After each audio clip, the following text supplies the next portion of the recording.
Yadda ake rikita mai gida yayin kwanciya a lokacin jima'i. Barka da zuwa Hausa Online.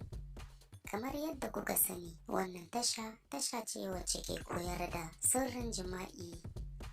Don haka idan ku sabbi ne a wannan tasha, muna roƙonku ku danna mana subscribe.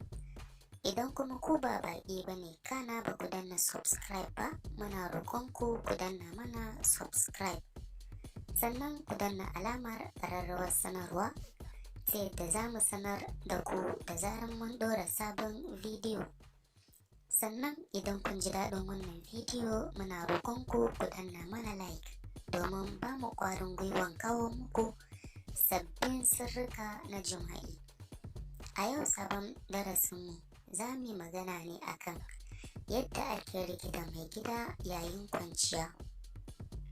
Ki maƙala mai gida sosai yayin da ya rungumo ki tare da goga masa dukiyar ƙirjinki a ƙirjinsa zuwa saman fuskarsa.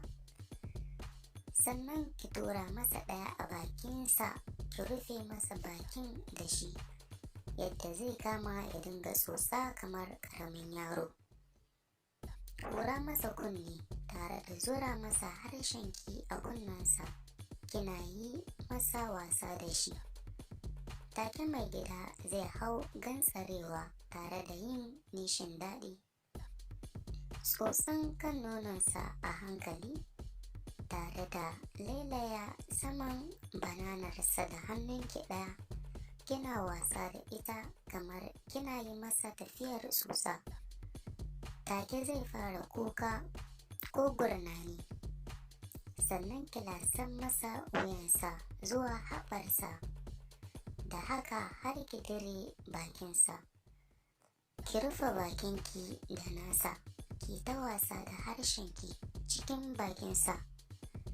Ɗaya hannun kuma ki tallafo bayansa, kina yi masa susa a ƙeyarsa zuwa ƙasan wuyansa. Sa mai gida tsalle kenan. Idan baki sa'a ba a haka ma sai yayi releasing domin daɗi. Ɗora mai gida akan ƙirjinki, ki bashi nono yana tsotsa ta baya kuma ki dinga yi masa tafiyar tsotsa a kwarmin bayansa. Daga nan ki dare har matsin duwawunsa. Ba shakka mai gida idan mai saurin kuka ne, take zai fara yi miki kukan daɗi. Sallama masa kanki tare da cire komai na jikinki, ki barbace sosai yayin da ya fara kusantarki. A taƙaice dai wannan shine sabon darasin da muka kawo muku. Kana akwai sauran sababbin sirrika na jima'i wanda za su dinga zuwa muku a wannan tasha mai suna Hausa Online.